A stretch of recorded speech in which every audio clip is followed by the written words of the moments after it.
Video disclaimer: This video is only for entertainment purpose, so please don't take seriously. Hello guys, मेरा नाम है अंशु और आपका स्वागत है आपके अपने चैनल आरडी मैसअप में। गाइज, आज की इस वीडियो में हम देखने वाले हैं कमाल के मैसअप रिएक्शन को। अगर आपको ये मैसअप रिएक्शन की वीडियो पसंद आएगी तो वीडियो को लाइक और शेयर कर दीजिएगा, और अगर आप चैनल पे नए हैं तो चैनल को सब्सक्राइब जरूर कर लीजिएगा।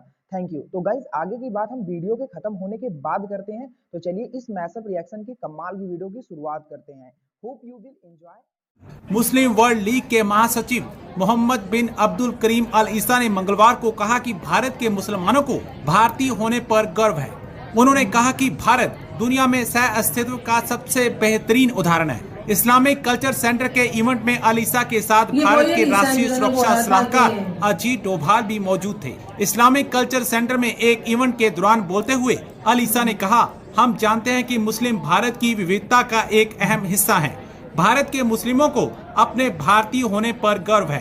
धर्म सहयोग का एक जरिया हो सकता है। हम समझ विकसित करने के लिए हर किसी से बात करने को तैयार है। भारत ने मानवता के लिए बहुत कुछ किया है। भारत सह अस्तित्व का दुनिया का सबसे बेहतरीन उदाहरण है। दूसरी तरफ यूनाइटेड अरब एमिरेट्स में भारत IIT का कैंपस खोलने जा रहा है। इसकी वजह से भी पाकिस्तान को मिर्ची लगी हुई है। इसी के साथ अब एक और खबर ये भी सामने आई है कि UAE का भी वो दौरा करने लगे हैं उसी के बाद फौरन। और एक और बड़ी खबर जो कि हमारे लिए भी बड़ी है कि IIT दुनिया के कई कंट्रीज में ओपन हुए हैं और UAE में IIT भी ओपन होने जा रहा है आफ्टर अफ्रीका। आपसे ये पूछना चाहूंगी कि ये एक तो ये कि फ्रांस का दौरा आ रहा है, अमेरिका के बाद एक और बड़ा दौरा उनका नजर आ रहा है, उसके हवाले से आप उसको कितना सिग्निफिकेंट देखते हैं। लेकिन जो साथ ही IIT की बात आ रही है कि अब वो UAE का दौरा भी करेंगे और IIT जो है वो एक ऐसा एजुकेशनल इंस्टीट्यूट है जो अब पूरी दुनिया चाहती है कि वहां पर ओपन हो। तो ये कितनी बड़ी डेवलपमेंट्स हैं, आप क्या समझते हैं?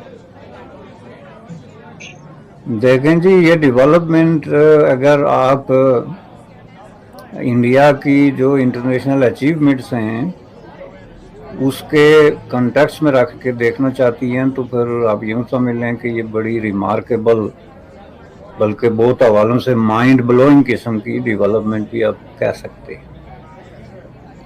नॉर्मली जो है वो ज़ाहिर है फ्रांस और United state of America NATO के मेंबर हैं। बहुत सारे मामलात में उनकी चीज़ों में आमांगी है। एक वेस्टर्न सिविलाइजेशन और वेस्टर्न जो वैल्यूज़ हैं उनके लिए भी वो मुतहिद होते हैं। लेकिन फिर भी आम तौर पर जो है ना, एक अगर विद इन वेस्टर्न ब्लॉक कहीं से यूनाइटेड स्टेट ऑफ अमेरिका के ख़िलाफ़ कहीं डिफरेंस ऑफ ओपिनियन आता है तो वो फ्रांस है।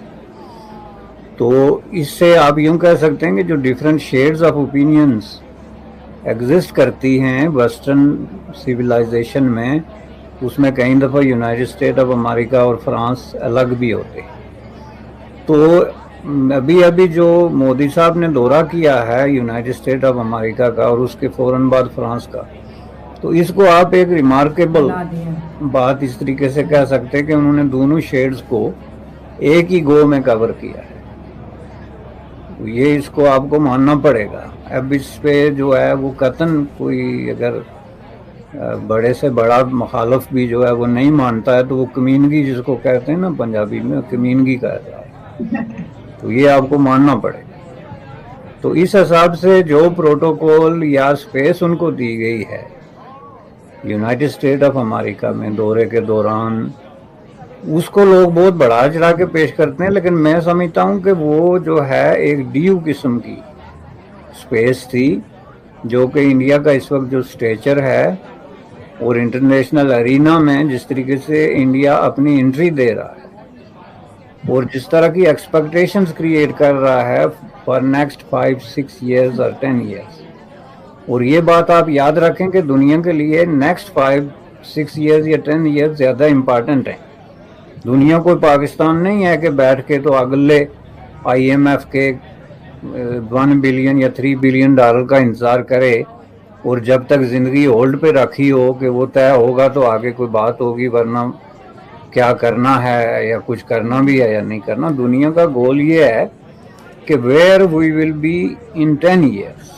दुनिया का ये गोल नहीं है कि अगला कर्जा कैसे अदा करना या अगले 6 महीने में किसके खिलाफ जंग करनी है, कहाँ पे अमन को तारपीडो करना है या कहाँ पे क्या करना है।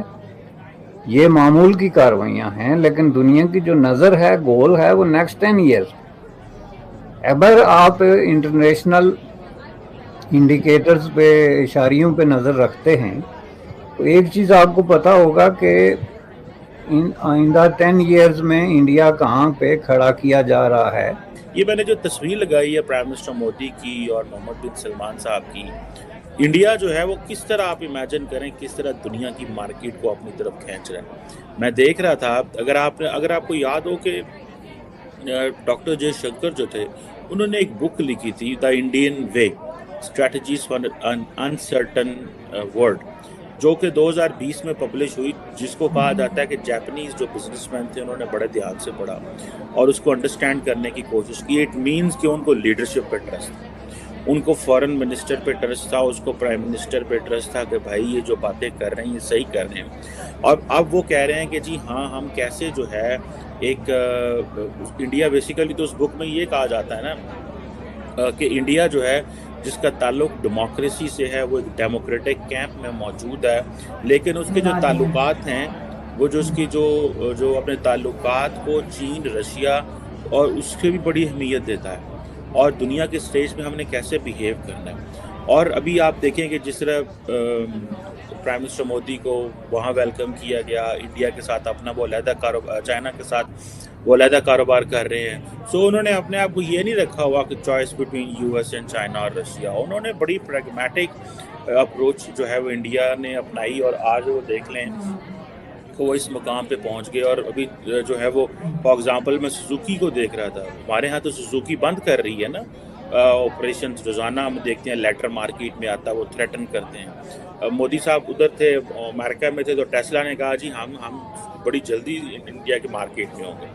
अभी आप देखें कि जो सुजुकी है वो इंडियन मार्केट में कहा जाता है कि पाकिस्तान और इंडिया को रिलेशनशिप को डील करते हैं। मोदी जी ने एक ही टूर में 2 बड़े बड़े देशों को निपटा दिया। ये होता है बचत के साथ अक्ल।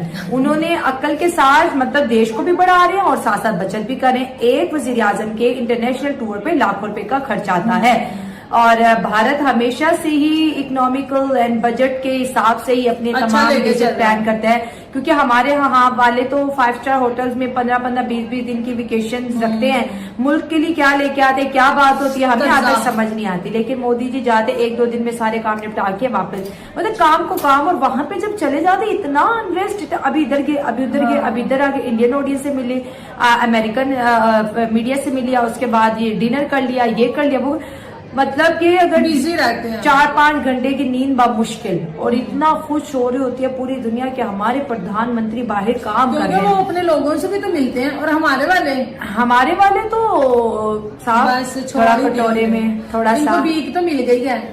तो ये चीजें, मुल्क को चलाना आपके लिए, आपके पास अवाम की ताकत है, लेकिन उनसे वो काम भी तो लेना है ना कि वो अवाम की ताकत आपके लिए कोई सपोर्ट बने।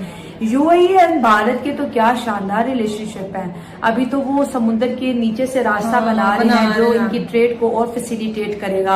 यूएई की सबसे पहली इन्वेस्टमेंट जो कश्मीर में आई, ये इस चीज को उभारती है कि यूएई सबसे ज्यादा भारत पे इस वक्त ट्रस्ट कर रहा है। 27,000 करोड़ की इन्वेस्टमेंट, ऐसा एरिया जिसको भारत हमेशा कहा डिस्प्यूटेड टेरिटरी, कश्मीर हमारा है, यूनाइटेड नेशन हमारे साथ खड़े हैं, और भी पता नहीं कितने बहाने, और यूएई ने वहां पर जाके पहला कदम रखना अपनी इन्वेस्टमेंट का।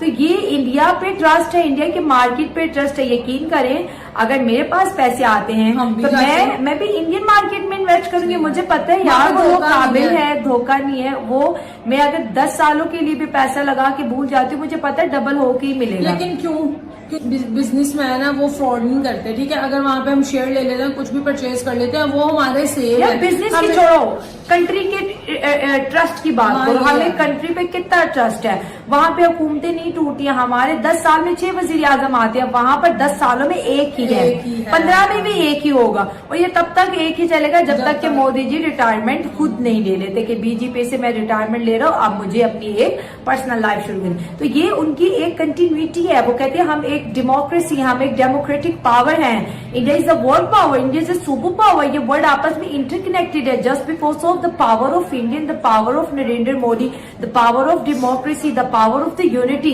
एंड इंडिया की जो यूनिटी है वही इंडिया की पावर है। आज इंडिया की यूनिटी वो जो गाइस आपको यह मैसअप रिएक्शन का वीडियो कैसा लगा, अपने थॉट को नीचे वीडियो के कमेंट में जरूर बताइएगा। वीडियो पसंद आई हो तो वीडियो को लाइक जरूर कर दीजिएगा, चैनल पे नए हैं तो चैनल को सब्सक्राइब जरूर कर लीजिएगा। तो थैंक यू, मिलते हैं नेक्स्ट वीडियो में।